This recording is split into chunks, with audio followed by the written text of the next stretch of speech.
Por exemplo, febre, mal-estar, dores musculares, poliartralgias, o envolvimento dos olhos com irites, iridociclites, então a presença de olho vermelho, envolvimento da laringe, fígado, baço, suprarrenais, sistema vascular com as vasculites, podendo levar ao aparecimento de ulcerações, comprometimento dos linfonodos, no caso dos homens, o aparecimento de ginecomastia e até mesmo infertilidade em função do envolvimento dos dos testículos.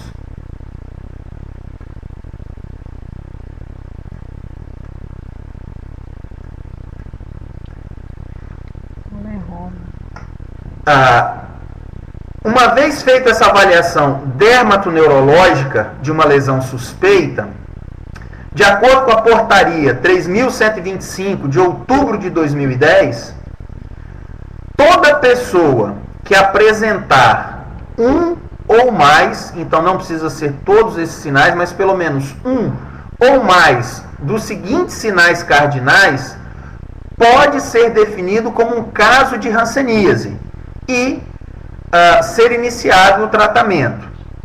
Então, se o indivíduo apresentar lesão ou lesões ou área da pele, não existe lesão de pele, mas uma área da pele, com uma alteração de sensibilidade bem definida, esse indivíduo pode ser diagnosticado como portador de hanseníase.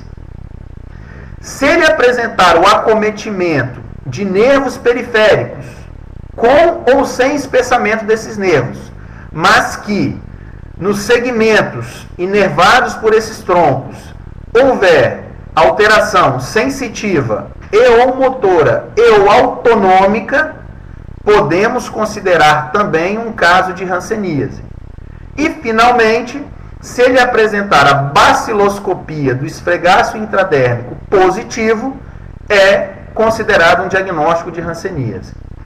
Importante destacar, não é necessário que a baciloscopia esteja positiva. Ela é um dos critérios, mas não é necessário que ela sempre esteja positiva, já que veremos mais adiante que em alguns casos, algumas formas clínicas, a baciloscopia sempre será negativa. O mais importante para a atenção primária é a suspeição desses pacientes que apresentem lesões de pele ou áreas de pele com perda de sensibilidade. Então, esses pacientes que representam a maior parte dos casos de hanseníase devem ser abordados, devem ser avaliados com muita cautela na atenção primária. Então, essa suspeição diagnóstica é fundamental que as equipes de estratégia de saúde da família façam no seu dia a dia. Sempre que houver uma dúvida em relação à perda da sensibilidade, realizado todos os exames que nós vimos anteriormente, mas ainda assim persistir a dúvida quanto à alteração de sensibilidade, esse paciente deve então ser encaminhado a uma referência, que pode ser municipal ou regional, para a confirmação desse diagnóstico suspeito.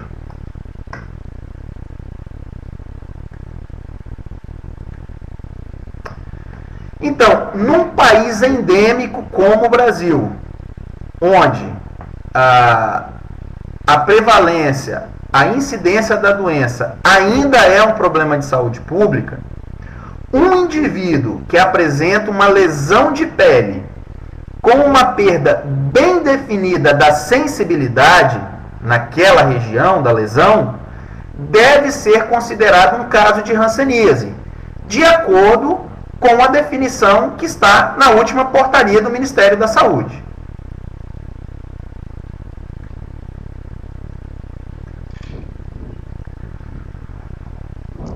Quanto à classificação da doença, existem duas classificações que são as adotadas, que são as utilizadas pelo Ministério da Saúde no manejo dos pacientes com hanseníase.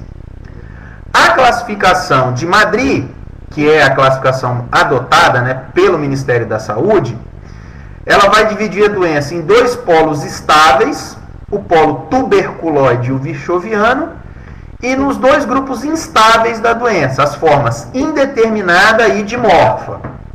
Essas, então, são as formas clínicas da hanseníase. Já a Organização Mundial da Saúde adota também uma outra classificação. Essa classificação tem como objetivo facilitar esse diagnóstico, ou essa definição da hanseníase de acordo com a classificação operacional. Então, de acordo com a OMS, o indivíduo que apresenta até 5 lesões de pele, esse indivíduo é considerado paucibacilar. Enquanto que aquele que apresenta mais de 5 lesões, 6 ou mais lesões de pele, é considerado multibacilar. Aqui é importante destacar, independente do número de lesões, sempre que a baciloscopia for positiva, o indivíduo é considerado multibacilar. Exemplo, um indivíduo com 3 lesões de pele, mas que apresenta uma baciloscopia positiva, ele é multibacilar, embora, de acordo com o número de lesões, ele seria considerado paucibacilar. Mas uma vez que a baciloscopia foi positiva, ele passa a ser multibacilar. Da mesma forma, se o indivíduo apresenta 7 lesões de pele e tem uma baciloscopia negativa, de acordo com este critério da OMS, ele deve ser considerado como multibacilar e tratado para esta forma.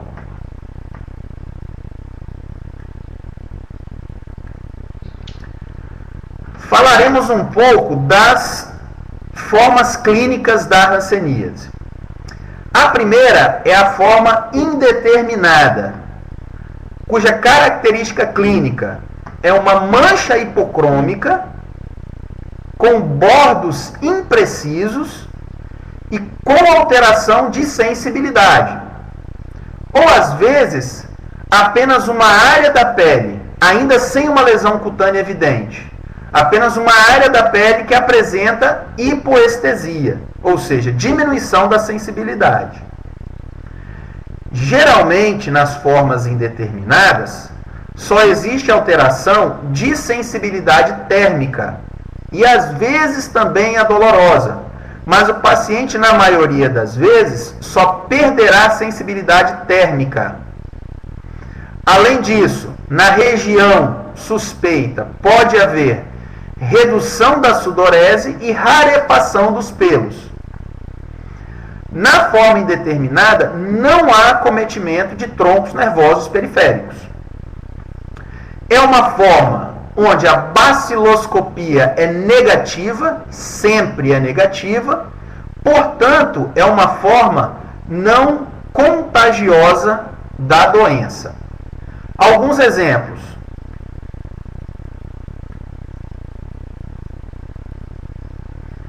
A gente observa uma área hipocrômica com bordos indefinidos, rarefação de pelo. A gente pode observar a quantidade de pelo na região da pele sadia e na região da mancha. Uma vez feito o teste de sensibilidade, pelo menos a sensibilidade térmica vai estar diminuída ou completamente abolida. Em alguns casos, também a sensibilidade dolorosa.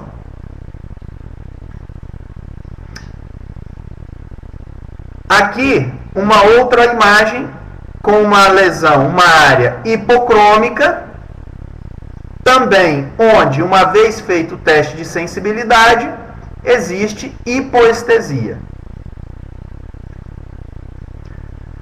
A forma tuberculoide tem como principal característica a placa eritêmato acastanhada, infiltrada, com bordos bem definidos, onde algumas vezes podemos observar microtubérculos. Normalmente, parece haver uma involução central da lesão, como se o centro da lesão tendesse à cura, à melhora. Normalmente apresenta poucas lesões, no máximo 5, já que é uma forma paucibacilar, com a presença de hipo ou anidrose, às vezes ausência absoluta da sudorese, uma queda total ou parcial dos pelos na região da pele afetada, alteração térmica e dolorosa estão presentes e, por vezes, até mesmo a sensibilidade tátil já foi perdida. Esses casos, pode haver o envolvimento de troncos nervosos periféricos, geralmente um número pequeno desses troncos nervosos, 1 a 2, dificilmente mais do que isso. Com um número maior de troncos nervosos afetados, deve-se suspeitar de uma forma dimorfa. Esse comprometimento neural, ele pode ser através de espessamento do nervo e, às vezes, dor ou até mesmo choque à palpação desses troncos nervosos. A baciloscopia na forma tuberculoide também é sempre negativa e também é uma forma não contagiosa. Juntamente com a forma indeterminada, elas representam as formas paucibacilares da doença. Exemplos. Então, uma lesão com bordos bem definidos, o aspecto é de uma placa.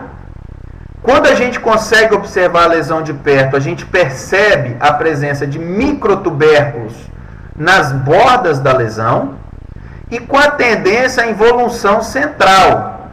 Parece que o centro da lesão está normalizando, tendo a mesma coloração da pele sadia.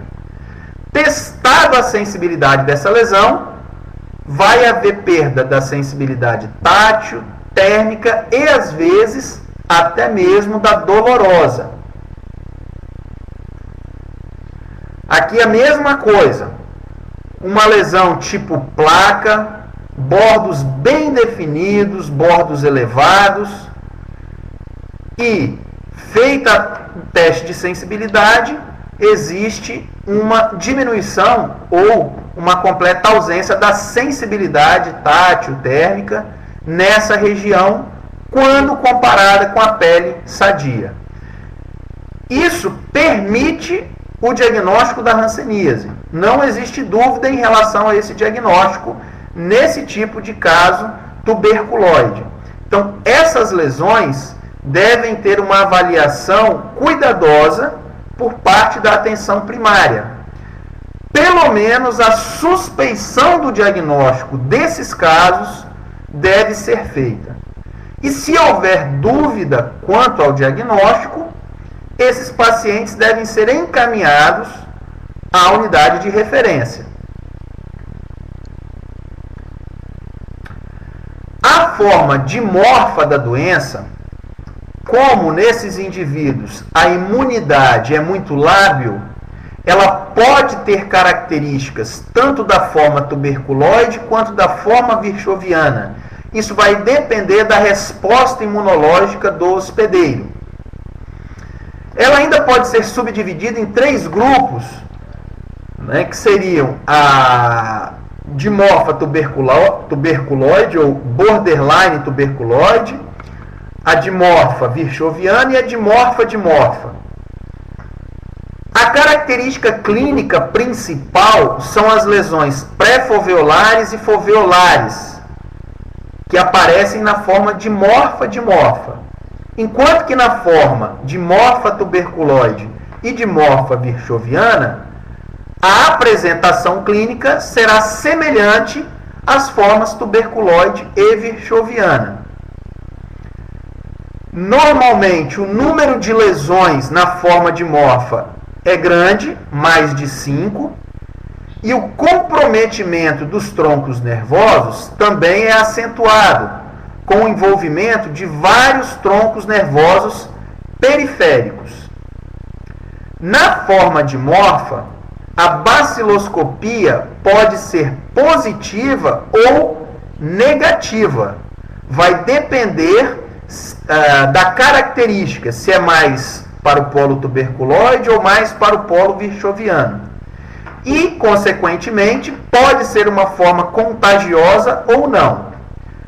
O mais importante não é a preocupação com a definição da característica clínica, mas a suspeição diagnóstica.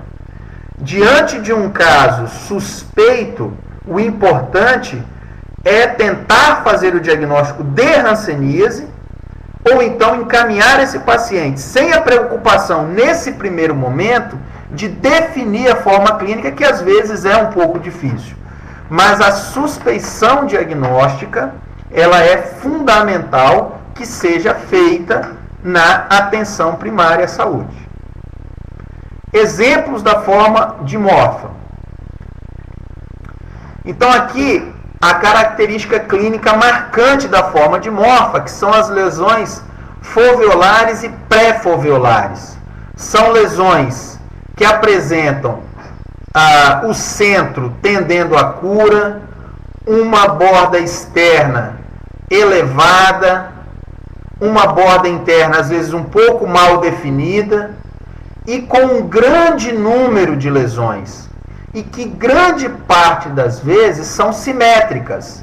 Então, por exemplo, envolvendo os dois membros inferiores, lesões nos dois membros inferiores ou lesões nos dois membros superiores, lesões com distribuição simétrica e em grande número.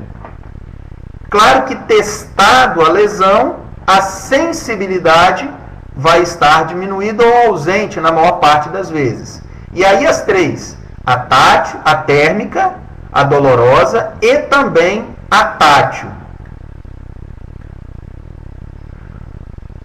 Essa outra figura, uma visão mais aproximada da lesão, mostra bem claro essa característica. O centro da lesão tendendo à cura, bordos externos bem definidos, elevados. Às vezes o bordo interno não é muito bem definido, mas testando a lesão, a sensibilidade vai estar diminuída.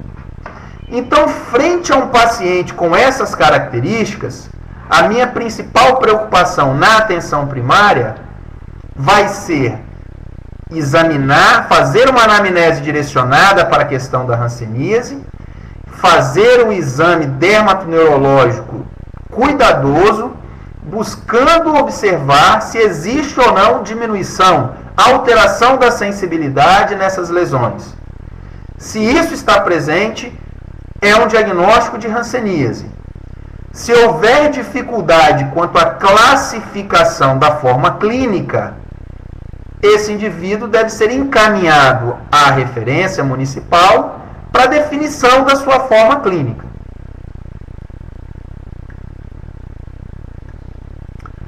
A hanseníase virchoviana tem uma manifestação bastante diversificada, desde envolvimento apenas da pele dos nervos periféricos, apresentando pápulas, tubérculos, nódulos, que são os hansenomas, madarose, perda de cílios, o facies leonina, que é aquele facies infiltrado com acentuação dos sulcos da face, a infiltração dos membros inferiores e dos membros superiores, então uma pele infiltrada, normalmente uma pele com aspecto xerodérmico, pode ter o comprometimento de mucosas com a presença de congestão nasal, o envolvimento dos olhos com ectrópio, entrópio, triquíase, aptose, inflamações mais acentuadas como irite, iridociclite, presença de lago oftalmo. Então, uma manifestação oftalmológica bastante variada. O envolvimento de vísceras como fígado, baço, suprarrenais, comprometimento ósseo, comprometimento de testículos, linfonodos, envolvimento de nervos periféricos. Então, a manifestação na forma virchoviana, ela é bastante variada. E, normalmente, o paciente vai apresentar um aspecto bem característico da forma virchoviana da hanseníase. Esta é a forma contagiosa por excelência na doença, é quem verdadeiramente mantém a transmissão da doença, porque esses indivíduos apresentam uma carga bacilar alta e transmitem a doença enquanto eles estão sem tratamento. Nesses casos de forma virchoviana, a baciloscopia é sempre positiva. Exemplos. Então, 2 casos. Paciente com várias lesões em região de dorso, de glúteo, membros superiores, lesões bem variadas, né? A gente observa máculas, placas, e todas essas lesões num número grande e com perda de sensibilidade. Essa paciente não está aqui na foto, mas ela também já apresentava feridas nos pés, em função da perda da sensibilidade que a doença trouxe, por comprometimento dos troncos nervosos dos membros inferiores. Esse outro paciente apresenta incontáveis lesões tipo placas eritemato-violáceas, ao longo de todo o tronco. Também apresentava essas lesões em dorso, membros superiores, membros inferiores. E essas são lesões com perda da sensibilidade. Fazendo a baciloscopia desses pacientes, ela sempre será positiva. Uma vez instituído o tratamento, esses pacientes deixam de transmitir a doença, então é quebrada a cadeia de transmissão da doença, evitando a perpetuação da hanseníase. Essas lesões de pele desaparecerão totalmente ou não durante o tratamento. Então, alguns pacientes permanecerão, mesmo após a alta do tratamento por cura, ao término da poliquimioterapia, com lesões ditas residuais, o que não significa que esses pacientes ainda têm a doença hanseníase. Então, eles podem apresentar lesões residuais, mesmo ao término das doses da poliquimioterapia. Das 6 doses na pauci bacilar ou das 12 doses na forma multibacilar da doença. Dessa forma, a gente encerra a apresentação, destacando 2 pontos fundamentais. A observação da definição de um caso de hanseníase, bem clara na portaria que trata da doença, a última portaria do Ministério da Saúde. Tem uma definição muito clara do que é a hanseníase, principalmente quando existe a presença de uma lesão de pele com uma perda bem definida da sensibilidade. E o mais importante para as equipes de atenção primária, de estratégia de saúde da família, é a realização de, pelo menos, a suspeição diagnóstica destes pacientes. Uma vez que eles se apresentam com queixas de lesões de pele, como a gente vive num país e num estado onde a hanseníase ainda é um problema de saúde pública, com altos coeficientes de prevalência e incidência, todos esses pacientes devem ser investigados quanto à possibilidade do diagnóstico de hanseníase, através do exame dermatoneurológico, que, como nós vimos, é relativamente simples de ser feito na unidade de saúde, para que pelo menos a suspeição diagnóstica seja feita. Quando houver dúvida, direcionar esse paciente para as referências municipais ou regionais para definição daquele caso suspeito e aí a realização ou não do diagnóstico da doença. Acho que agora a gente pode abrir um tempo, um momento para discussão e para as perguntas. Estão participando conosco a Marisete, que é a coordenadora estadual da hanseníase, juntamente com a Alexandra. Então, gostaria que, se elas tiverem qualquer comentário a fazer, complementar essa nossa discussão, eu ficaria bastante grato.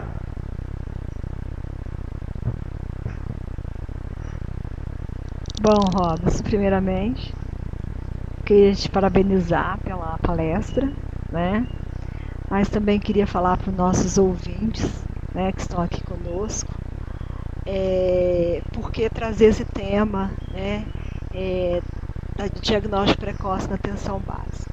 Então, assim, só para reforçar de tudo que você falou, né, em termos de hanseníase, eu queria dizer também que a hanseníase, ela é uma doença de responsabilidade da atenção básica e ela está contemplada na NOAS, está contemplada na portaria 3125 de outubro de 2011, que é a última portaria da hanseníase, faz parte do rol das doenças negligenciadas no país, que junto com tracoma, geomintíase, né? E também a hanseníase, ela está com uma prioridade nas políticas públicas, tanto internacional como nacional. Internacional ela está no objetivo da década do milênio, que é a eliminação da hanseníase, né? E também o objetivo da Organização Mundial de Saúde, que é menos de um caso para cada 10 mil habitantes.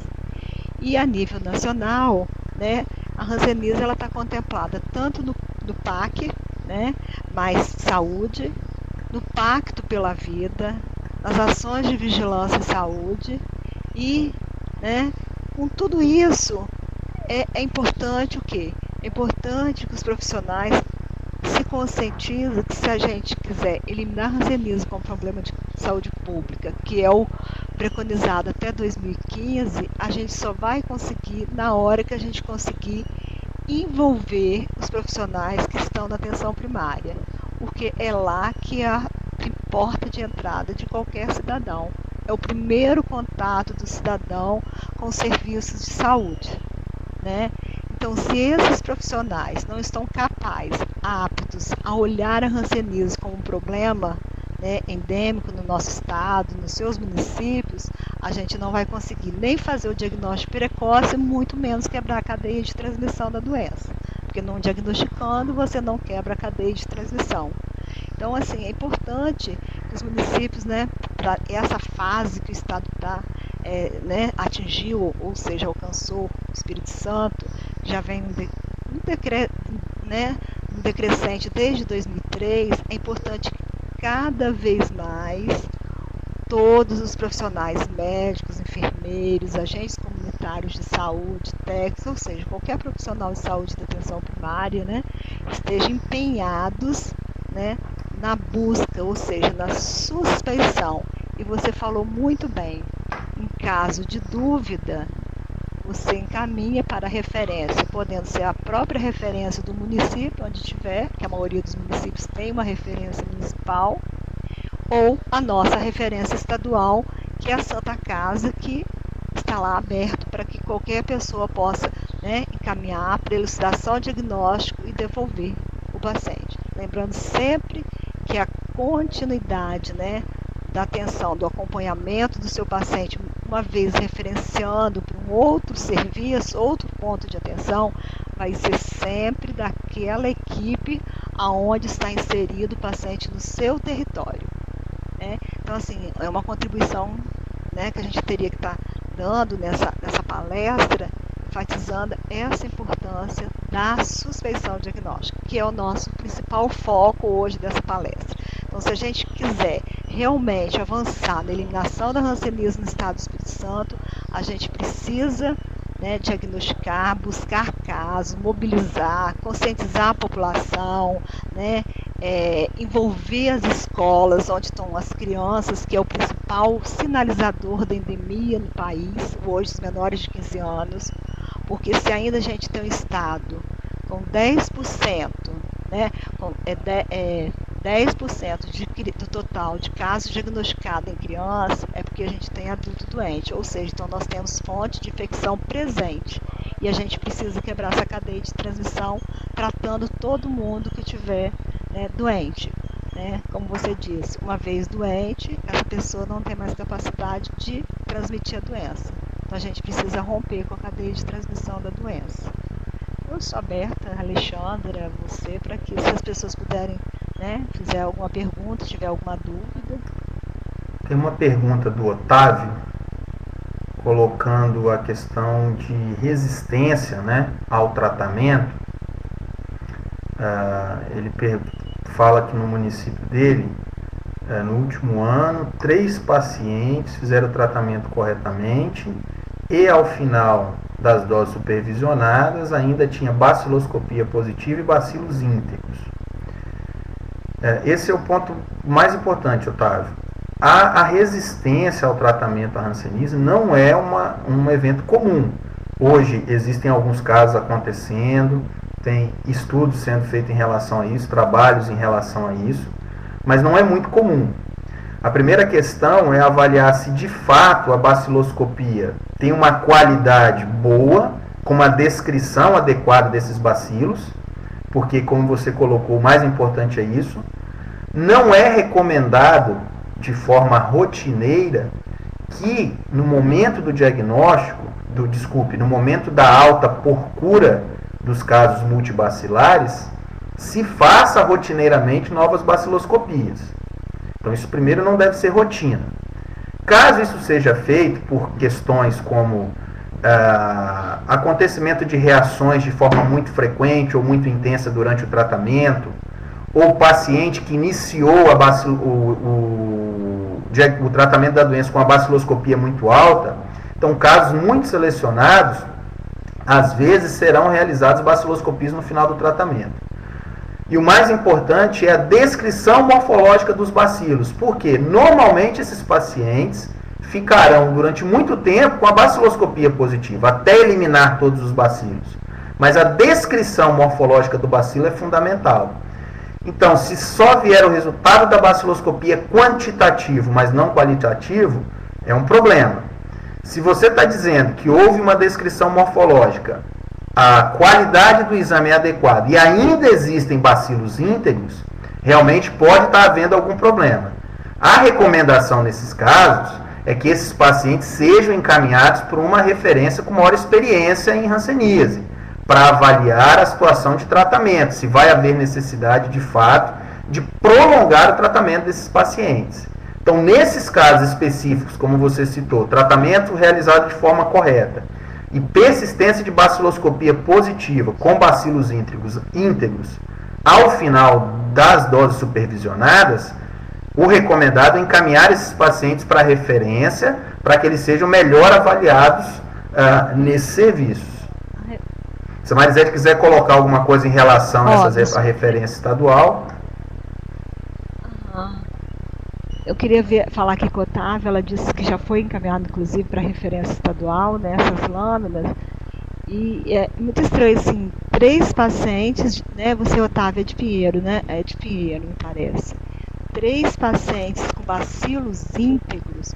Por quê? O que ocorre? Uma baciloscopia alta, ao final de 12 doses, com certeza, ele não vai estar negativa, porque a queda do bacilo, a tendência é diminuir de 0,25 a 0,75 ao ano, né? Mas o que a gente fala nesse sentido, que esses casos têm que ser encaminhados para o Hospital das Clínicas. É o único local que a gente tem um estudo, né, multicêntrico no Brasil sendo feito, que se colhe um exame, tá? Esse exame, só lá que colhe o exame de sangue, que vai para a Fiocruz para ser estudado a questão da falência terapêutica, né? E todos, já temos, acho, desde 2005 que a gente faz esse estudo no país, e o único caso que foi encontrado de uma lâmina com resistência foi aqui do Espírito Santo, mas que esse caso não foi à frente porque o paciente desapareceu, porque não tem nenhum estudo ainda que fala de falência terapêutica, ou seja, que a droga não foi eficaz, mas a gente tem que continuar estudando. O que pode, eu gostaria até assim que a gente, né, pudesse até depois você mandar essas lâminas para a gente, porque 3 pacientes no único município pequenos com bacilos íntegros tratados com protocolo, né, recomendado é muito alto, né? É muito alto e a gente precisa se reunir, a gente precisa estudar, a gente precisa discutir com a referência que fica, né, com o Hospital das Clínicas e a própria Santa Casa, para a gente ver o que pode estar acontecendo. Aí só também, a Alexandra está aqui lembrando que no dia 29/11, nós vamos ter o Dr. José Augusto da Fiocruz aqui no Espírito Santo, dia 29 de novembro, uma quinta-feira, onde a gente vai estar sentando com todos os médicos de referência dos municípios, né, o médico que atua como referência na hanseníase do município, e que esses casos seus poderiam trazer para estudo de caso, inclusive para discutir no conjunto, né, no coletivo, e até porque a gente também está com uma pessoa onde é os que fazem a nossa pesquisa aqui do Espírito Santo, que são os pesquisadores da Fiocruz. Né? É uma situação assim inusitada que a gente precisa estudar melhor. Então a gente podia fazer contato, né, nesse período, vocês mandarem os prontuários desses pacientes, uma cópia, para que a gente pudesse estar vendo se esses, né, como que foi o controle de referência, qual foi a baciloscopia no início, se os bacilos estão íntegros, se eles estão fragmentados, né? se eles caíram nesse período entre o início do tratamento ao final, para que a gente pudesse elucidar isso. Hein? Isso é muito importante. Eu fico feliz que você colocou isso, para que a gente possa, né, nessas situações, a gente avaliar melhor.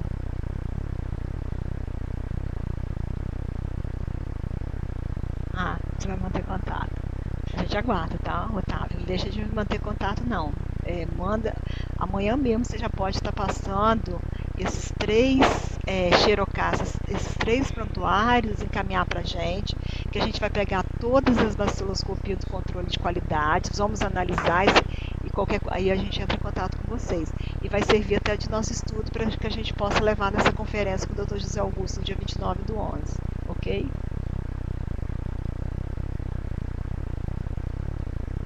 Falar alguma coisa, Robson? Você colocou tudo em relação a isso.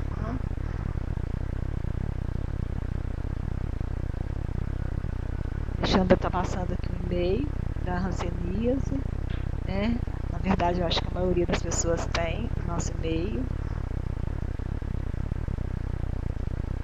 Eu só queria também lembrar que na página da secretaria a gente colocou, tem toda uma série histórica de tudo que veio acontecendo em todos os municípios desde 2000, para poder ajudar a facilitar, né, a questão da hanseníase em cada município, e que a portaria também ela está disponível na página para que as pessoas possam acessar, né, possam entender, possam estar vendo a questão de como fazer em situações dessas. Às vezes o paciente tem que trocar.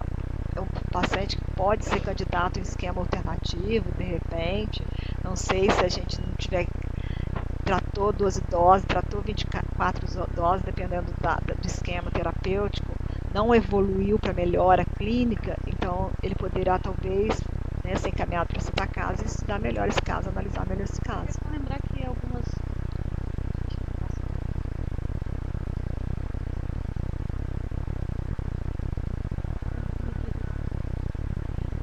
Pode falar.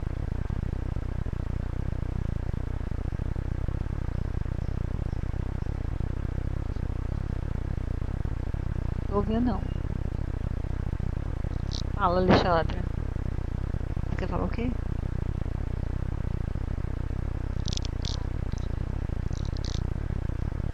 Tá. Alexandre queria lembrar para vocês, né? A gente tem aqui Venda Nova, Pinheiro nos ouvindo, que eu consegui localizar aqui, ou seja, todos que estão ouvindo, a questão do saber hanseníase, que hoje a gente também tem o programa Saúde nas Escolas, que grande parte dos municípios já aderiu ao programa de Saúde Escola, e é uma forma da gente estar, né, difundindo a hanseníase em toda, né, na medida que a gente difunde a hanseníase na escola, consequentemente a gente vai multiplicar isso para os familiares, para a comunidade em geral. Então é importante que vocês insiram esse trabalho na escola, para que a gente realmente possa avançar cada vez mais no conhecimento e na informação sobre a hanseníase, que ainda, né, por mais que seja uma doença milenar, uma doença que está aí, né, que é muito prevalente em todo o Brasil, mas aí a gente ainda encontra muitas pessoas sem saber exatamente quais são os sinais e sintomas, qual é o tratamento, onde tratar, né, por aí vai.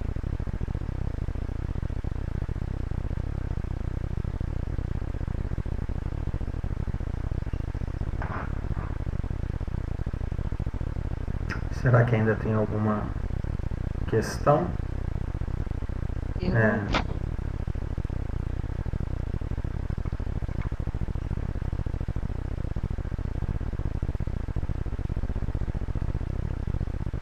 Ah, tá. A Otávia diz que usa o monofilamento, o Robson. Ela usa?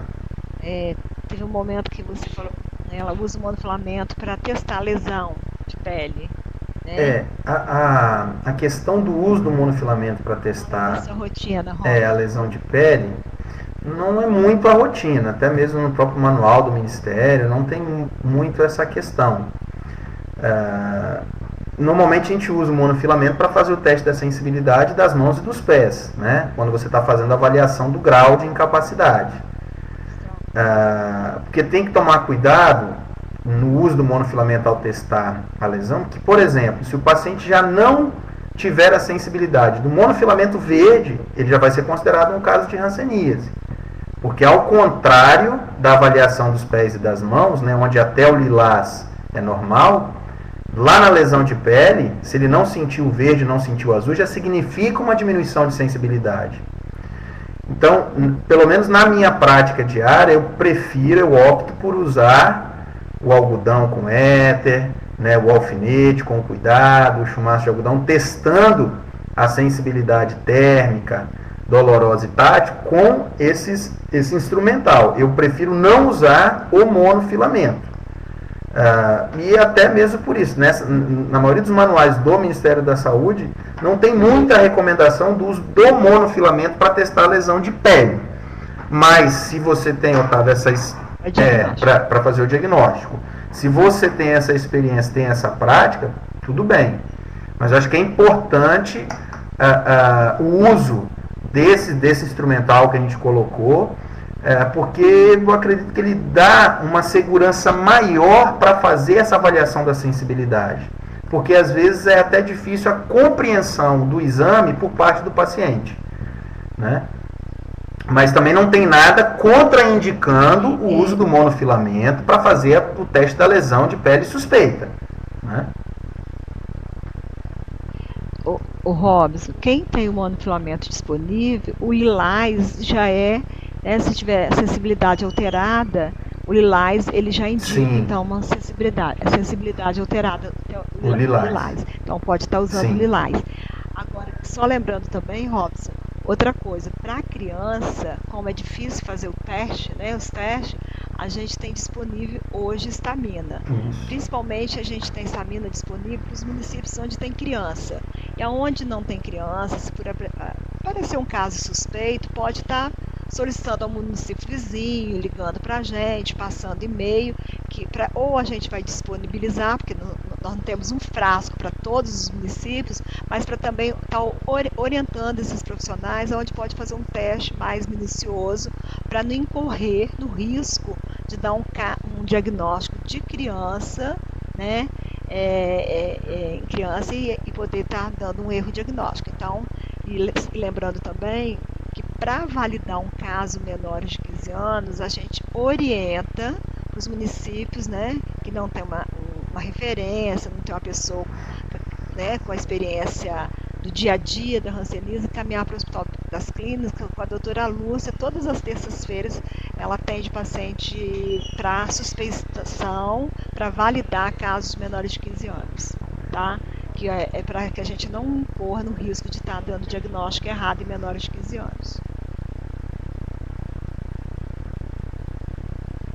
você falou também da baciloscopia, tá?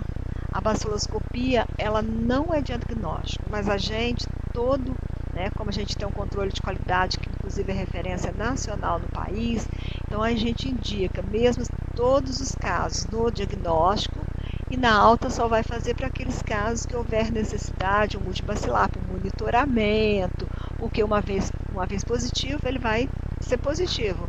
Uma vez 4, ele não vai estar negativo com 1 ano de tratamento. Mas para um monitoramento futuro, né, pode estar até fazendo a baciloscopia ao final do tratamento.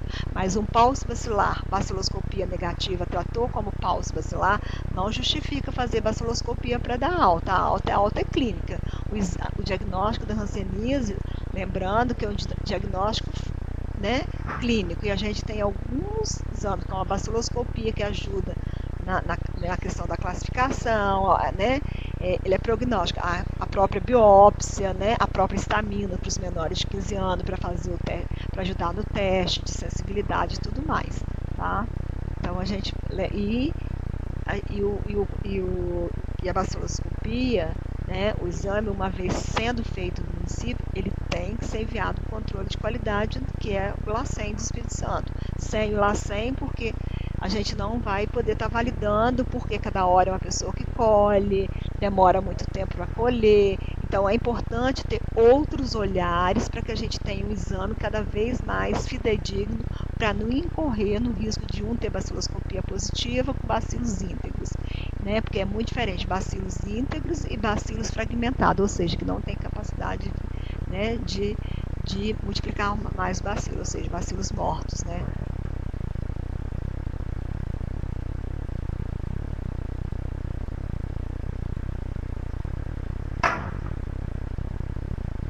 Alexandra, finalizando aqui, parabenizando o Robson, agradecendo o Robson agradecendo o Robson também, eu acho, pela disponibilidade dele vir aqui, estar apresentando, né, falando um pouco sobre a hanseníase, da importância que a hanseníase, dessa relevância que a hanseníase no nosso país, no nosso estado, no nosso município, tá? E nos colocando à disposição para qualquer esclarecimento, tem o e-mail, o telefone, e para que cada vez a mais a gente envolva mais pessoas, para que a gente realmente possa avançar na questão da eliminação da hanseníase como problema de saúde pública do nosso estado. Brasil. Com certeza. Eu, mais uma vez, agradeço o convite e também me coloco à disposição. Eu vou deixar aqui no chat o meu e-mail. Se precisar de alguma ajuda, a gente está à disposição.